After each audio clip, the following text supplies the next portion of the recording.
Bapak Ibu Saudara, mari kita berdoa untuk pemberitaan firman Tuhan. Kita berdoa. Kami mohon kepadamu Tuhan Allah, tolong arahkan seluruh hati, pikiran, dan perasaan kami untuk pemberitaan firman hari ini. Sebab siapa kami ini Tuhan? Kami orang-orang berdosa, karena itu tidak mungkin kami memahami firman-Mu, kecuali kalau Tuhan menolong kami. Oleh kuat kuasa Roh Kudus-Mu kami mohon hari ini kami sungguh-sungguh dimampukan. Bukan saja untuk mengerti firman Tuhan, tapi lebih dari itu kami dimampukan menjadi pelaku-pelaku firman-Mu. Berkati setiap hati yang sungguh disiap untuk pemberitaan firman ini, termasuk hamba-Mu yang Kau pakai menjadi saluran berkat firman hari ini. Tolong jauhkan semua penggoda pencobaan, biar dalam damai sejahtera-Mu kami belajar firman Tuhan. Kami rindu pada firman-Mu. Berfirmanlah bagi kami Tuhan. Dalam nama Yesus, firman yang hidup itu kami berdoa. Amin. Saudara-saudara, Majelis Sinode menetapkan tema minggu terakhir bulan pendidikan ini adalah mengikuti teladan belas kasih Yesus. Pembacaan Alkitabnya terambil dari Injil Matius pasal 9 ayat 35 sampai pasal 10 ayat 8. Injil Matius pasal 9 ayat 35 sampai pasal 10 ayat 8, firman Tuhan berkata demikian. Belas kasihan Yesus terhadap orang banyak. Demikianlah Yesus berkeliling ke semua kota dan desa. Ia mengajar dalam rumah-rumah ibadat dan memberitakan Injil kerajaan sorga serta melenyapkan segala penyakit dan kelemahan. Melihat orang banyak itu, tergeraklah hati Yesus oleh belas kasihan kepada mereka, karena mereka lelah dan terlantar seperti domba yang tidak bergembala. Maka katanya kepada murid-muridnya, tuaian memang banyak, tetapi pekerja sedikit. Karena itu mintalah kepada Tuhan yang mempunyai tuaian, supaya ia mengirimkan pekerja-pekerja untuk tuaian itu. Yesus memanggil ke-12 rasul. Yesus memanggil ke-12 muridnya dan memberi kuasa kepada mereka untuk mengusir roh jahat dan untuk melenyapkan segala penyakit dan segala kelemahan. Inilah nama ke-12 rasul itu. Pertama, Simon yang disebut Petrus, dan Andreas saudaranya, dan Yakobus anak Zebedeus, dan Yohanes saudaranya, Filipus dan Bartolomeus, Thomas dan Matius pemungut cukai, Yakobus anak Alfeus dan Tadeus, Simon orang Selot, dan Yudas Iskariot yang mengkhianati dia.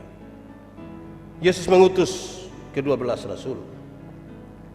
Ke-12 murid itu diutus oleh Yesus, dan ia berpesan kepada mereka, janganlah kamu menyimpang ke jalan bangsa lain atau masuk ke dalam kota orang Samaria, melainkan pergilah kepada domba-domba yang hilang dari umat Israel. Pergilah dan beritakanlah kerajaan sorga sudah dekat. Sembuhkanlah orang sakit, bangkitkanlah orang mati, tahirkanlah orang kusta, usirlah setan-setan.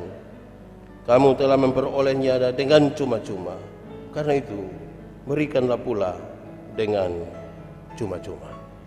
Demikian firman Tuhan. Yang berbahagia adalah mereka yang mendengar firman Tuhan dan yang memelihara dalam hidupnya. Haleluya.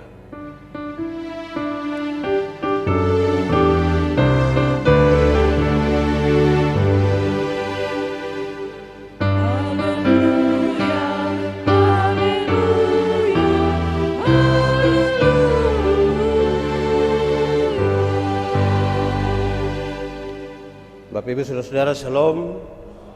Kuat sedikit, shalom. Hari ini kita ada bersama-sama di sini untuk mendengarkan firman Tuhan, bersekutu bersama, sekaligus akan mengutus pendeta dan perhadapan pendeta di jemaat ini. Karena ini di bulan pendidikan, saudara-saudara, kita telah berturut-turut selama 3 minggu hanya dengar tentang pendidikan. Dan saudara-saudara, di akhir dari bulan pendidikan di minggu ini, tergambar dengan jelas dalam pembacaan ini, Kita baca 3 perikop memang tadi, saudara. Tergambar dengan baik bagaimana Yesus rindu sekali supaya murid-muridnya atau bahkan semua orang yang belajar daripadanya menikmati dengan baik tahapan-tahapan di mana mereka belajar dan kemudian menjadi murid yang baik. Saya membayangkan saudara-saudara, saya berbicara di banyak tempat bahwa belajar itu juga punya tingkatan-tingkatan. Dan karena itu kita bisa ukur saudara-saudara kita ada di tingkatan yang mana. Yang pertama saudara-saudara, belajar untuk tahu. Banyak orang sudah belajar untuk tahu. Bahkan tahu banyak sekali. Tapi kalau kita baru saja sampai di belajar untuk tahu, itu baik. Tapi itu tingkatan masih paling bawah. Belum terlalu tinggi. Jangan bangga dulu kalau kita baru tahu. Yang lebih tinggi sedikit, belajar untuk tahu sekaligus melakukan apa yang kita tahu. Kalau belajar untuk tahu itu jumlah mungkin banyak. Tapi mulai belajar untuk tahu sekaligus melakukan apa yang kita tahu, dia mulai kurang sedikit. Yang ketiga yang lebih lagi saudara-saudara, belajar untuk tahu, belajar untuk melakukan apa yang kita tahu, sekaligus belajar untuk menjadi diri sendiri. Oh ini jurumi. Banyak orang sudah tahu, sudah bisa melakukan, tapi cenderung masih iko-iko arus. Dalam konteks bergereja saja ini kita sulit untuk ambil keputusan untuk kepentingan kita sendiri. Lihat gereja lain bikin apa, kita juga harus bikin begitu. Di tempat lain seperti untuk jadi diri sendiri sulit. Dan yang paling tertinggi, saya sebutin paling tinggi ini. Yang paling akhir itu adalah belajar untuk tahu, untuk melakukan, menjadi diri sendiri, tapi bisa hidup dengan semua orang. Kalau begitu lulus itu. Predikat baik itu, sangat baik. Belajar untuk tahu, melakukan, menjadi diri sendiri, tetapi juga bisa menjadi bagian dari semua orang dalam seluruh perbedaan mereka.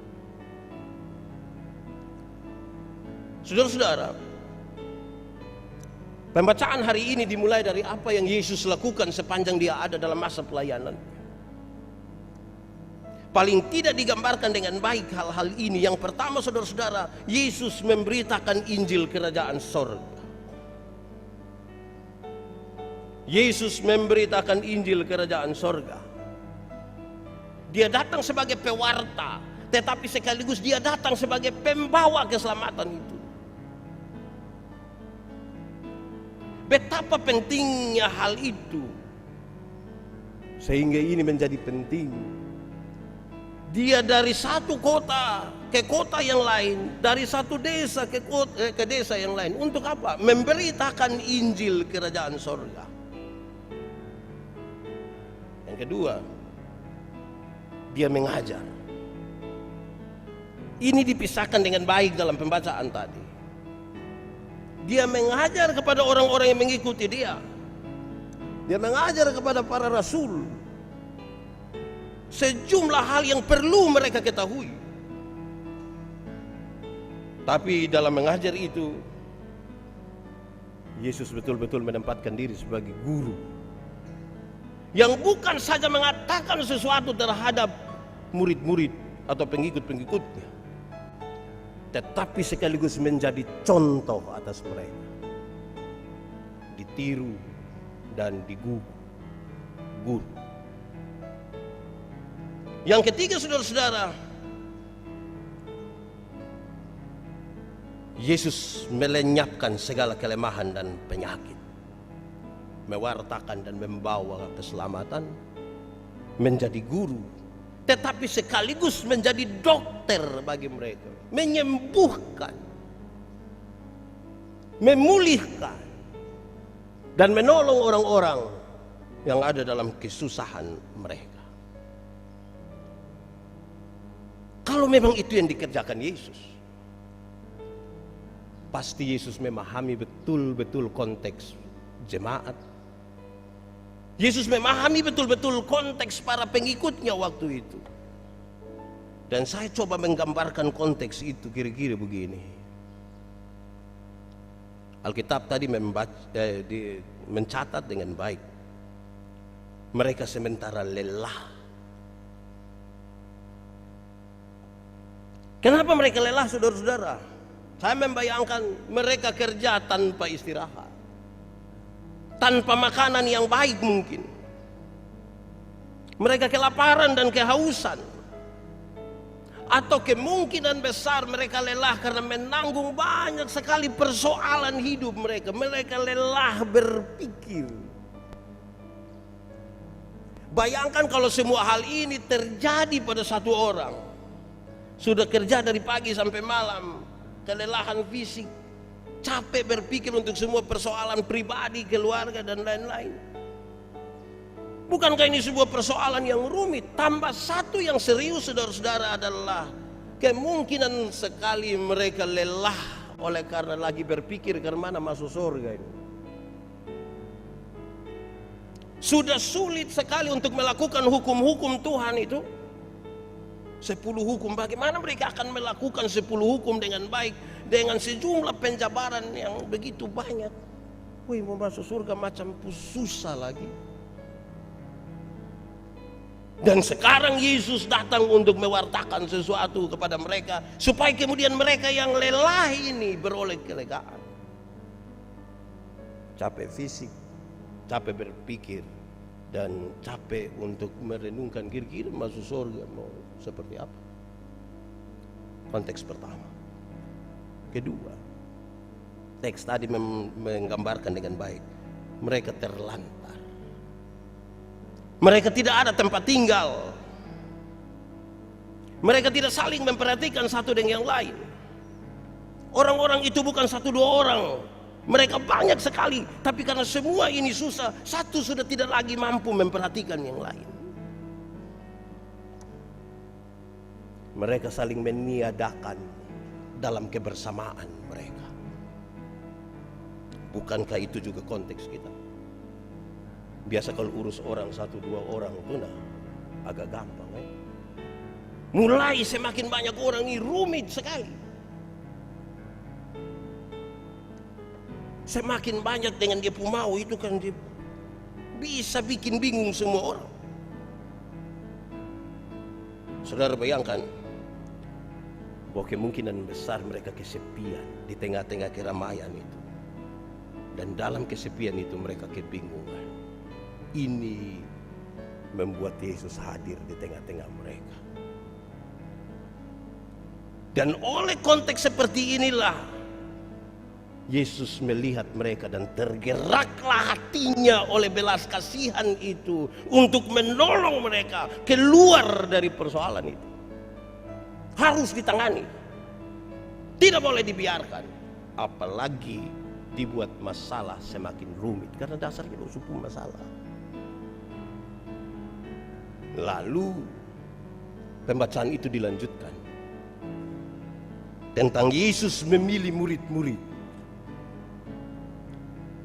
Saya kira kita semua menghafal yang baik murid-murid Yesus. Ada yang mungkin lupa-lupa sedikit, tapi hafal. Murid-murid Yesus itu saya tidak akan sebutkan lagi, kan tulis di situ. Tapi saya coba membedakan mereka. Saya coba menggolongkan ini.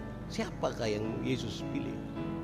Ternyata saudara-saudara, murid-murid Yesus itu adalah orang-orang biasa. Mereka orang-orang kecil. Banyak dari mereka hanya nelayan-nelayan kecil di Galilea. Mungkin juga mereka tidak terlalu percaya diri. Persis ketika kita mau pemilihan presbiter, terus setelah nama dicalonkan, beberapa orang datang kepada para pendeta. Pak pendeta minta maaf. Saya ini sekolah tidak betul. Saya ini gugup kalau bicara di hadapan orang, Pak Pendeta. Makanya lebih banyak pilih diaken daripada pentua. Di Paulus juga begitu kok.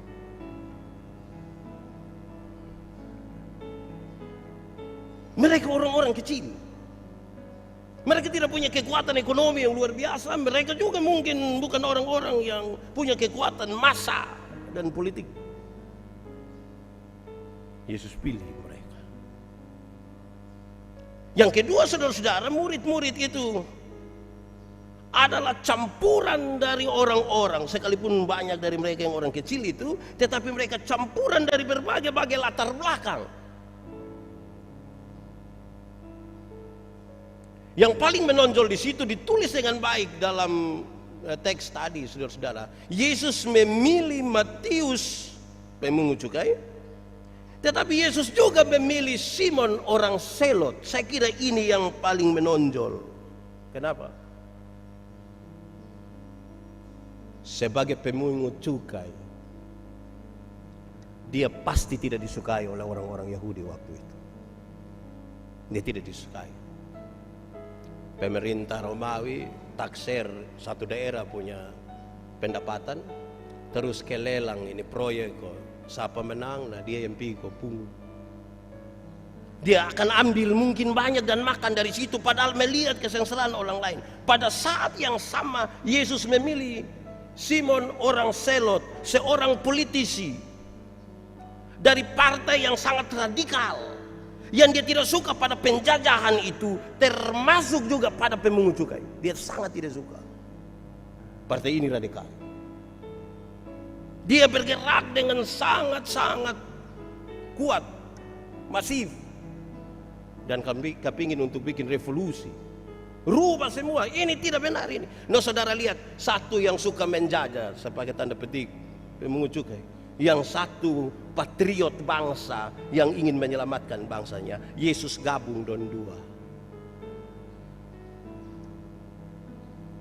Kalau pencampuran ini, kalau persekutuan ini terjadi di luar Yesus, don sudah bunuh. Tapi Yesus mencampur ini dua orang dari latar belakang yang berbeda sekali.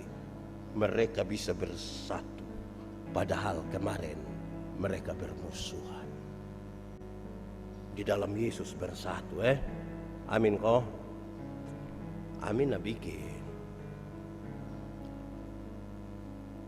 Dua orang dengan latar belakang yang berbeda sekarang bersatu. Memang rumit juga ya kumpul semua. Kita di rumah yang bapak satu, mama satu, satu-satu setoh.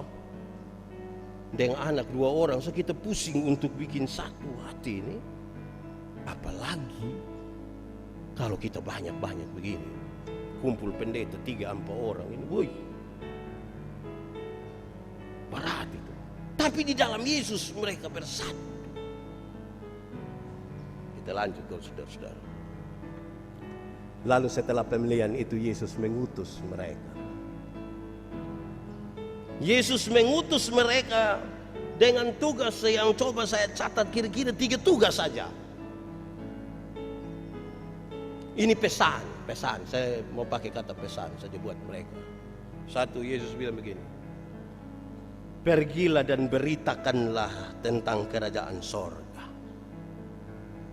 Pergilah dan beritakanlah betapa pentingnya keselamatan itu. Beritakanlah kepada semua orang yang kamu jumpai di mana saja betapa pentingnya selamat. Tapi Pak Pendeta, selamat yang mana? Saya ingin lebih masuk betul-betul ke dalam. Kasih tahu orang bahwa betapa pentingnya mati masuk sorga. Itu sangat penting. Supaya orang memperoleh kepastian tentang keselamatan di dalam hidupnya. Dan itu panggilan gereja, itu panggilan kita semua. Itu harus menjadi yang paling utama. Bayangkan kalau pendeta 4 orang, presbiter 300 orang, baru sebentar orang tanya, Bapak dan Mama dong pimpin ibadah terus yakin masuk surga kok? Terus sebenarnya, tahu lah ini. Wih, itu berat itu. Tapi saya kira di sini yakin semua. Kasih tahu mereka tentang itu. Orang-orang mesti tahu, jemaat-jemaat mesti tahu bagaimana cara Allah menyelamatkan dunia ini.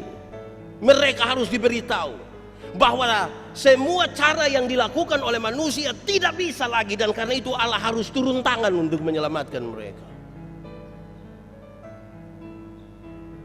Dan karena itu simbol-simbolnya kita laksanakan. Sekalipun ada pandemi corona, tapi perjamuan kudus Jumis bikin untuk memberitakan kepada orang-orang betapa pentingnya masuk surga. Kadang-kadang kita sudah berhenti kasih tahu itu. Kedua, menyembuhkan orang sakit. Ketika mereka sudah yakin masuk surga, mereka harus disembuhkan. Orang mati harus dibangkitkan, mentahirkan orang kusta, mengusir setan. Woi, kali ini kita kalah. Beberapa orang yang pendeta berdoa, karena corona son berhenti. Orang mati terus, tambah hari ini betul lihat di Facebook. Apa ya, memang itu. Tapi kuasa itu Yesus berikan. Paling tidak saudara-saudara untuk dua hal ini.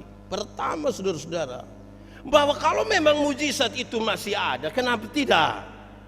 Yesus bisa pakai para pendeta, Yesus bisa pakai para presbiter ini untuk hal-hal itu. Karena memang Tuhan pun kerja, dia bisa. Tetapi sekaligus juga saudara yang kedua, ini sebuah metafora untuk menggambarkan sakit, mati, kusta, kerasukan setan adalah lambang dari mereka yang sementara lemah, kehilangan pengharapan, tertolak dan dikuasai oleh hal-hal lain. Saya mau tanya, di Paulus ini ada yang lemah kok? Yang roh penurut ma daging lemah itu. Yang lemah. Mereka yang seolah-olah sudah mati karena kehilangan pengharapan. Pandemi ini telah membuat sejumlah orang kehilangan pekerjaan, putus harapan. Akhirnya kita bisa bikin banyak kejahatan. Dua informasi ini menarik saudara.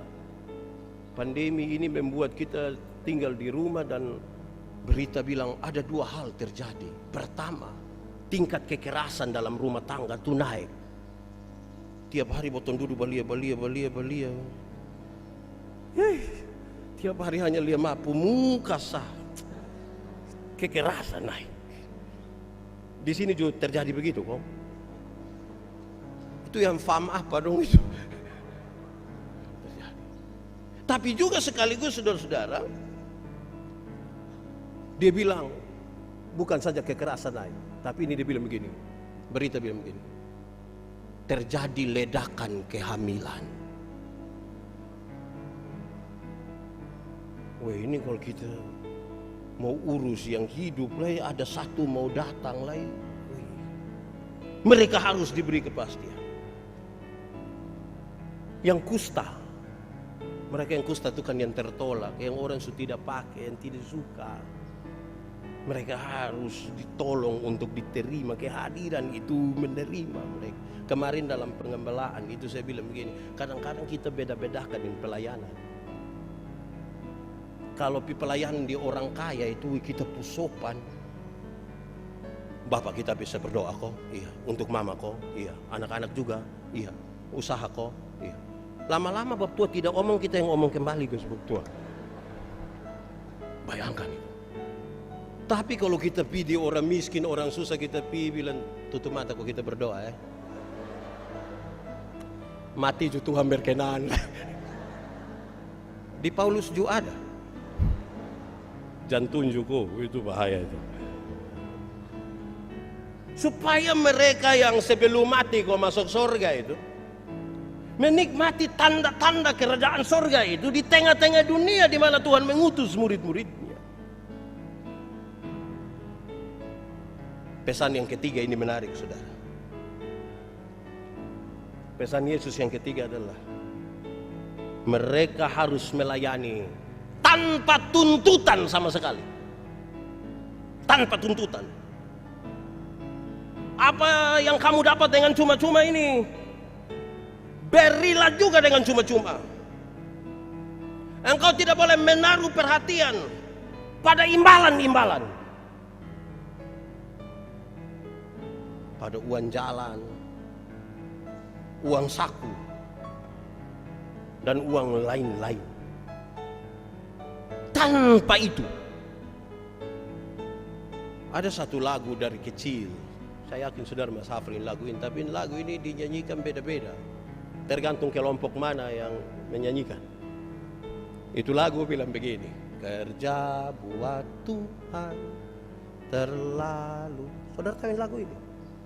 Nah, kenapa suruh saya menyanyi sendiri? Kerja buat Tuhan terlalu manis, biar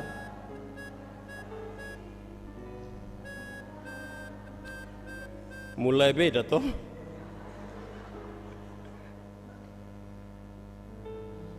Kalau kami pendeta yang menyanyi, biar pikul salib terlalu manis. Jemaat yang menyanyi, biar tanpa gaji. Jadi akhirnya kita bersindir pakai lagu ini. Tapi saudara-saudara, poinnya tidak di situ. Poinnya ada pada Yesus ingin murid-murid yang diutus olehnya memahami betul-betul pentingnya pemberian diri. Bukan tanya apa yang kita dapat. Pentingnya pemberian diri. Untuk hadir di situ, untuk hadir pada syukuran-syukuran. Nanti pulang dong bungkus terima. Tapi jangan bilang biasa di situ lalapan. Itu juga jangan. Jangan itu menjadi tujuannya. Tapi saya kira di sini juga juga apa? Baik saudara-saudara, pentingnya pemberian diri. Saudara-saudara, mari kita lihat hal-hal yang berkaitan dengan tema ini setelah kita memahami teks itu. Tema kita hari ini adalah mengikuti teladan belas kasih Yesus. Nilai-nilai yang perlu kita bawa pulang hari ini supaya kasih tahu istri, suami, siapa-siapa di rumah atau di jalan atau di kantor. Satu, bahwa belas kasihan Yesus itu dimulai dari inisiatif di dalam dirinya. Bukan karena sesuatu yang ada di luar yang membuat dia, tapi dia berinisiatif. Kisah ini dimulai dari bagaimana dia berkenan merendahkan dirinya menjadi sama dengan manusia, turun tengah-tengah mereka. Inisiatif diri, proaktif terhadap hal ini.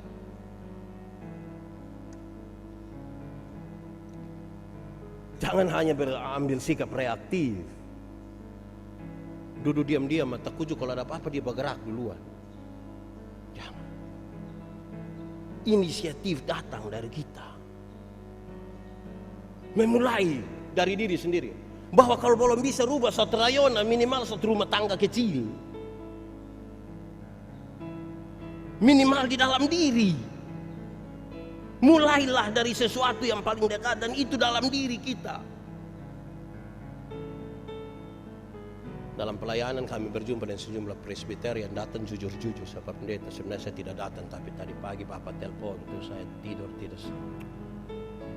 Sebenarnya dia tidak mau datang, masuk telepon. Harus dari diri.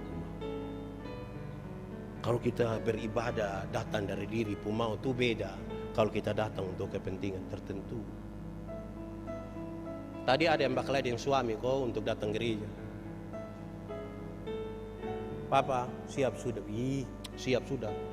Bapak takut bakal ada imam tua, bab tua juga datang. Tapi sampai sini bab tua diam.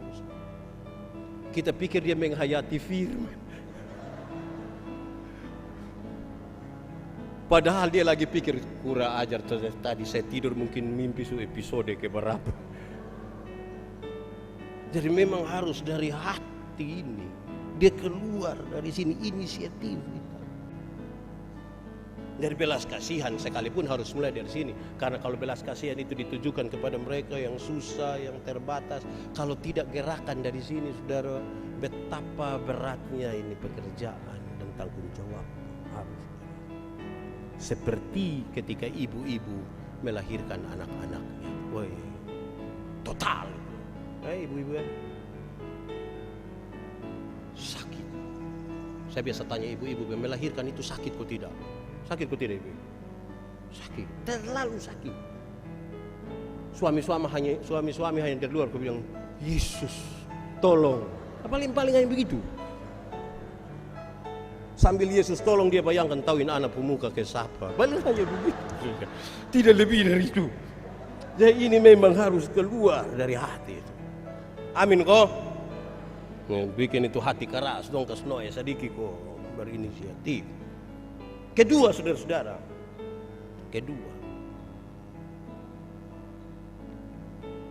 peduli pada keselamatan orang lain. Peduli pada keselamatan orang lain. Jangan mau aman sendiri. Jangan juga mau selamat sendiri. Apa yang kita sudah dapat, keselamatan yang kita sudah dapat yang cuma-cuma ini, bagikan juga kepada orang lain. Kasih tahu kepada orang lain.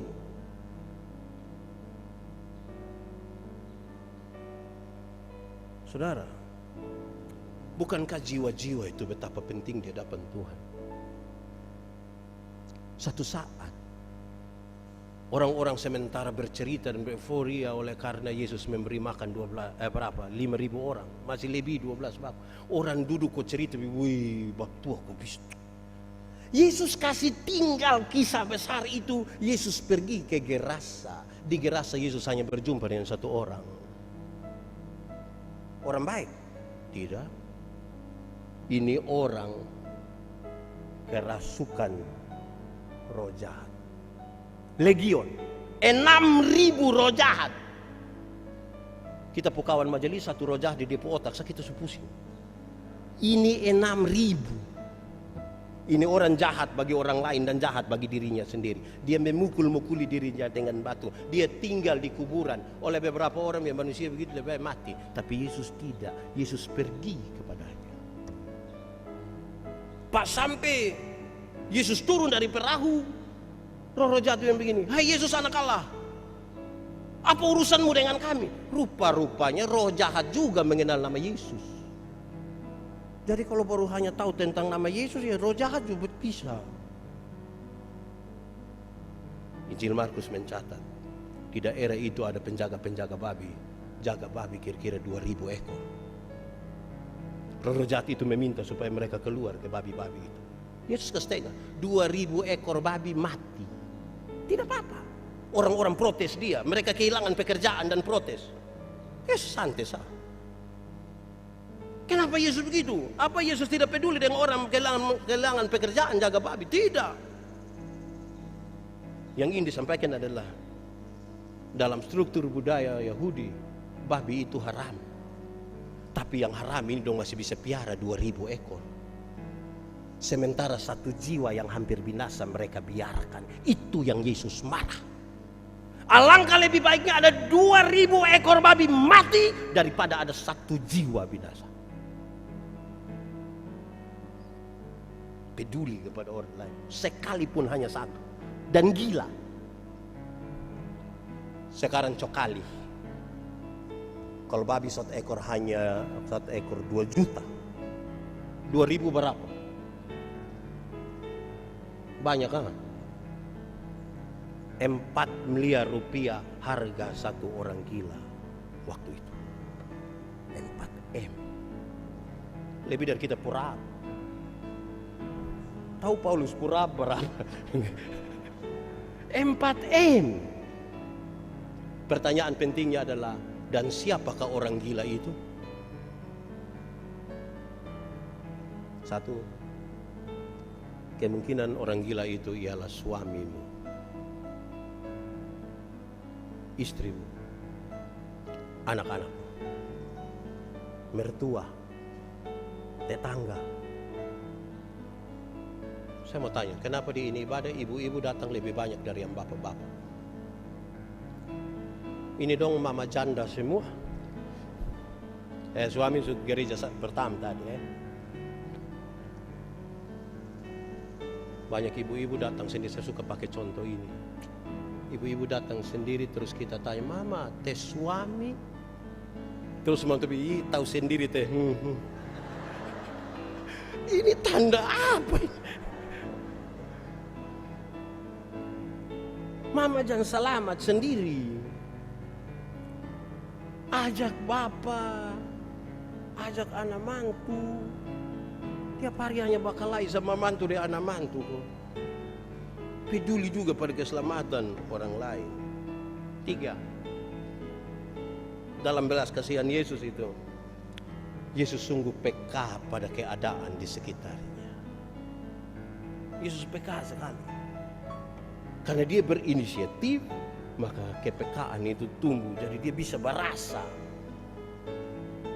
Memang potong yang khotbah ini kalau sudah pakai kepekaan bahaya. Saparu saya bilang, kalau kita tidak peka itu bahaya itu. Kalau separuh sudah angkat tangan, itu kalau kita tidak peka bahaya. Tapi kepekaan itu juga menjadi bagian dalam kehidupan orang-orang yang mengaku sebagai pengikut Kristus, supaya teladan belas kasihan Yesus itu juga berlaku dalam hidupnya. Kan dia peka, rasa sedikit, merasa dengan sebuah keadaan.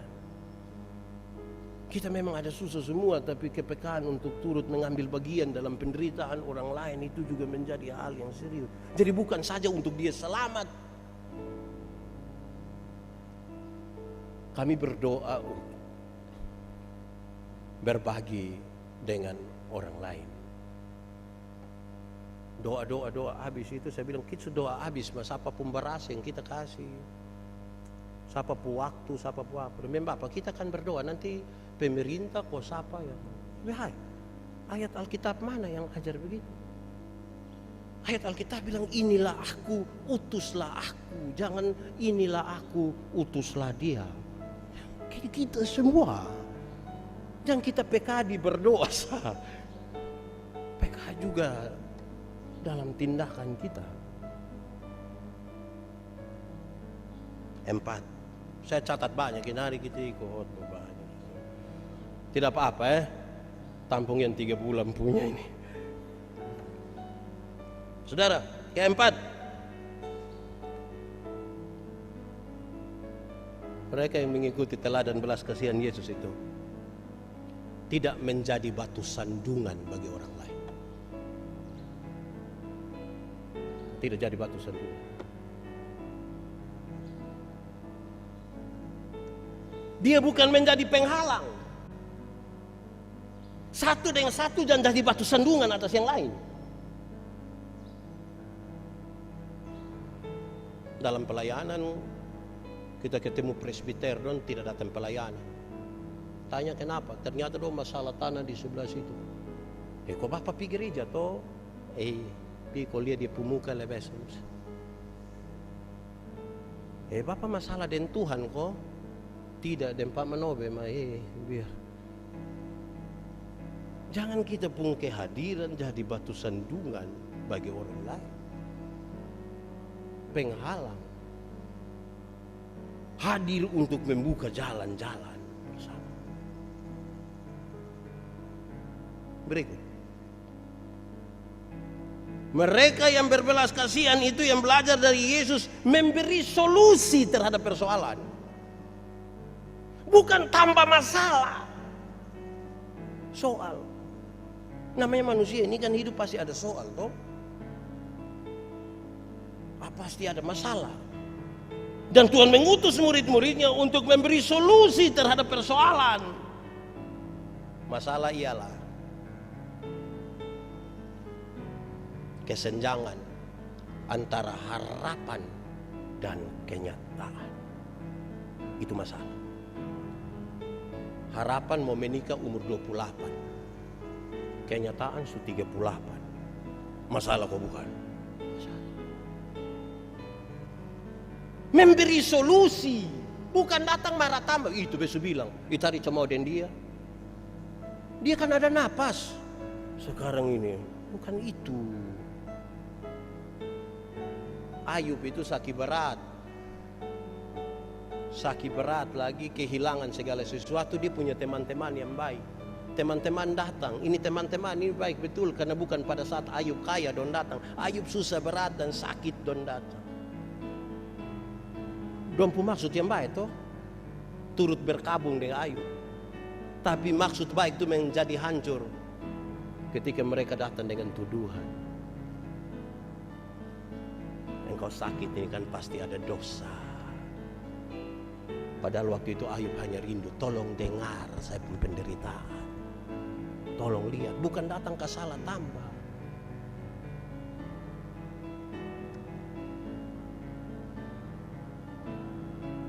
Berikut, tahu suke berapa? Saudara catat sendiri. Berikut saudara. Mereka yang berbelas kasihan, dia sadar bahwa dia tidak mungkin akan melakukan segala sesuatu. Dan karena itu dia tahu betul bahwa belas kasihan itu harus dimulai dari menggunakan kuasa yang dari Tuhan, bukan dari diri, bukan dari kemampuannya, tapi kuasa dari Tuhan, supaya kemudian kitalah yang menjadi, kita bukan menjadi inti, tapi karena kita pakai kuasa Tuhan, Tuhan menjadi inti. Orang-orang tidak dibawa datang kepada kita, tapi dibawa datang kepada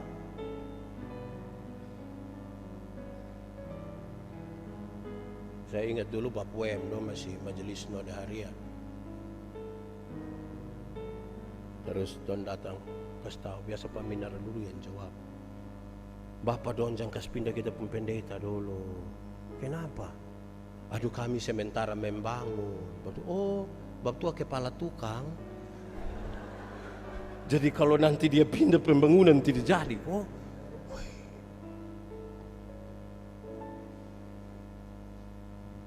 itu memang serius itu Supaya dari kuasa Tuhan itu kita sadar bahwa tanpa kuasa itu kita bukan siapa-siapa. Kita bukan siapa-siapa. Ada satu hari di mana Tuhan kasih kuasa. Elia bisa membunuh 450 Nabi Baal itu. Tapi di hari berikutnya Tuhan membiarkan dia ketakutan hanya karena seorang perempuan. Supaya dia tahu bahwa kuasa-kuasa yang kemarin Tuhan izinkan lewat dia itu dari Tuhan, bukan karena dirinya. Karena itu lebih baik tidak usah ada orang kuat, biar Tuhan yang kuat amin kok, supaya kita belajar bersandar hanya pada Tuhan. Terakhir, kelegaan kalau dengar terakhir, mereka harus hidup untuk kepentingan banyak orang.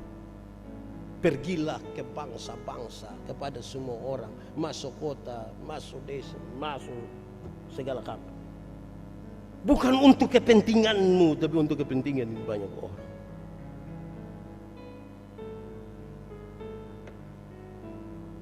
Kalau pikir diri sendiri, potong selesai.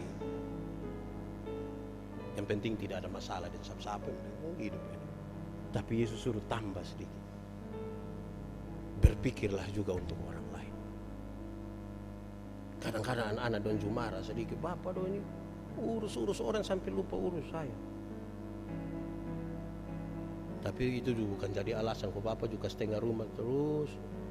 Saya baca satu status kemarin, saya agak lucu. Boleh perhatikan janda, tapi jangan perhatikan janda sampai istri di rumah jadi janda. Oh, saya rasa juga betul urus janda kita urus sampai terakhir mama di rumah janda. Ini juga kayak film di Indosiar. Jadi mulai dari kita, lingkungan kita, urusan kita ini begitu banyak. Dan tentang belas kasihan itu tidak terpusat pada dirinya sendiri, tetapi juga pada orang lain, pada banyak orang. Sejauh yang Tuhan izinkan untuk kita buat. Nanti sampai depo waktu Tuhan besok sudah cukup sudah. Kembalilah anakku. Itu selesai. Tuhan memberkati kita.